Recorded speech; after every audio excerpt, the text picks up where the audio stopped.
All right, let's go ahead and continue. Part 10 on Rome.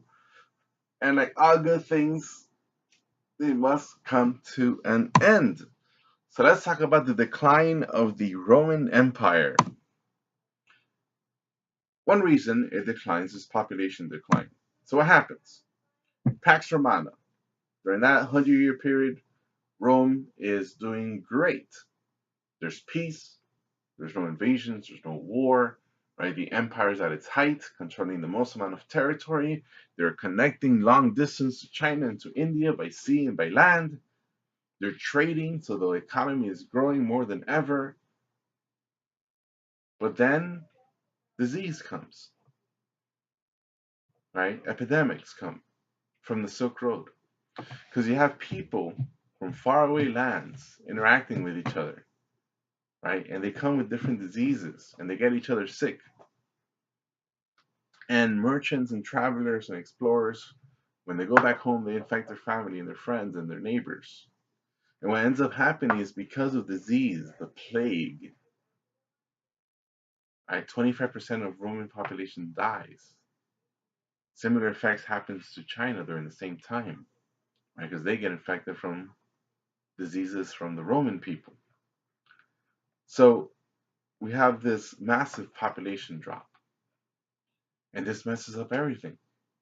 Because if there's less people, that means there's less people to buy stuff. So that means merchants cannot sell stuff, right? That means there's less people working the land. That means there's less food productivity. So you can't really make stuff or sell stuff or grow stuff, right? So the decline in population messes up your environment. It messes up your economy. On top of that, with less people in your cities and your population, the smaller your army gets, the more difficult it is to protect your borders, to keep the savage barbarians from coming in. So after Pax Romana, we see that decline in population, all thanks to trade, right? So there's less people, less trade, less business, right? Less business, less taxes. Who is the government going to charge if people are dying? If businesses are going broke? And if the government can't collect taxes, then how are they going to build or maintain roads and aqueducts? So that means people living in cities, they can't get fresh water anymore. And merchants are going to have difficulty transporting stuff when the roads are, broken down and not repaired. And if the government can't pay their soldiers, the soldiers are going to go home, right? And if you're poor and you're desperate and you're hoping the government helps you out, those free breads of the ancient, the early empire, right? The free bread and games that the Roman, emperors like Caesar, Julius Caesar, or Octavian might have done, or Augustus might have done, right? That's long gone. There's no help for if you're poor. So now you're desperate, right? And without water, without roads, without jobs, right? You can't live in the city. You have to go back to the countryside, go back to the farms to scavenge for food. See what you can find to survive with you and your family.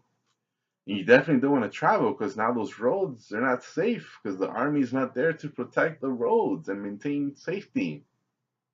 Now there's bandits out there that are willing to kill you for whatever you have on your back. And with those soldiers going home because they can't get paid, right? Those borders are open. Those walls and those posts and those forts, no one's guarding them. So you can't stop invasions from coming in. And that's what happens. Invasions. So there are a whole bunch of tribes. Now remember, this is the Roman Empire, right?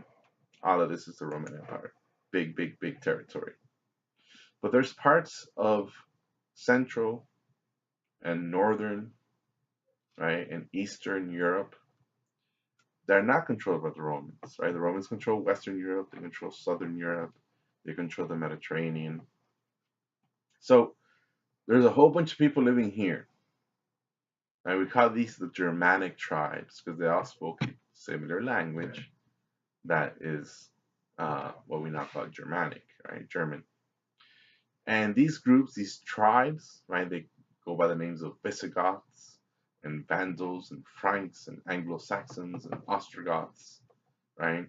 So they live here in Eastern Europe, right, in Northern Europe. And they slowly start making their way, little by little, right?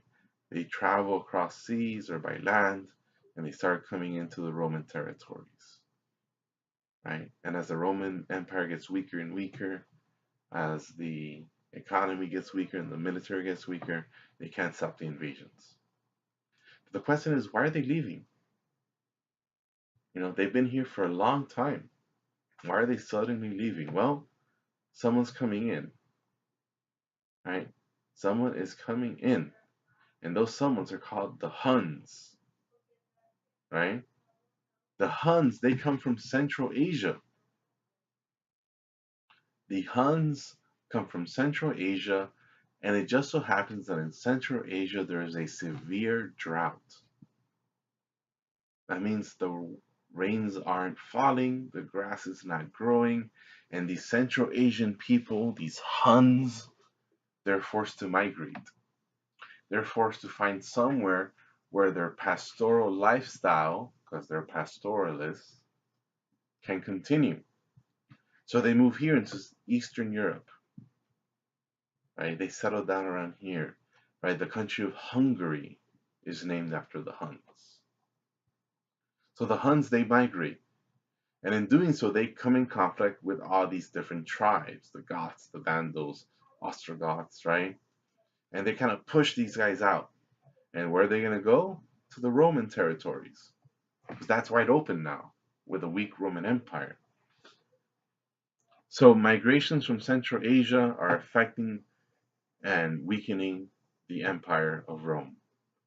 Right? So you have these Germanic invasions. And again, the Romans are not able to stop them. And these Germanic people, they come in and they settle down, right? And they're like, we're not going to listen to Rome because we don't care about Rome. And in fact, some of these Romans, some of these Germanic tribes, they actually go and attack Rome. They burn it down multiple times. The worst case were the Vandals. And here we see this painting of utter destruction and chaos and violence, right? And this is the Vandals. And after they were done looting and pillaging and raping and killing the people of the city of Rome, right? The term vandalizing became a common phrase, right? To vandalize is to destroy property, right? To destroy public property.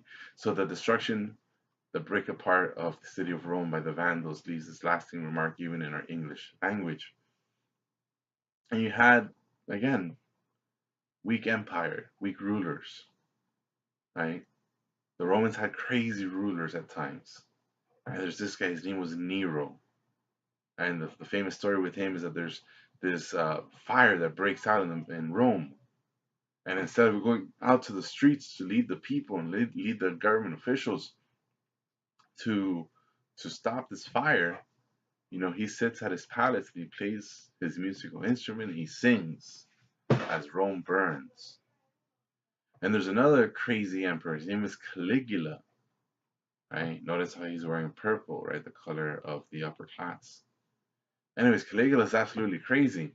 He tells these senators that his new kind of like vice emperor, we can say, is going to be his favorite horse. And of course, the senators were like, "This is crazy. You can't possibly be serious about naming a horse as the vice emperor." And of course, then Caligula killed anyone who questioned him because he's the emperor.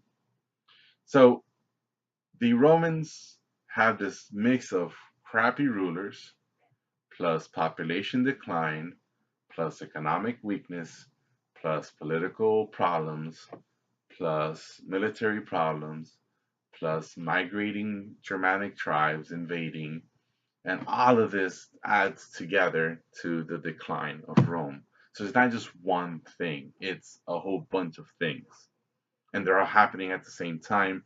And it's not like one day to the next. We're talking about a 300-year period or so. So it's a slow decline, right? A weakening decline. And it ends, right? The Roman Empire eventually comes to an end. Well, sort of, kind of. We'll talk about that in the next video.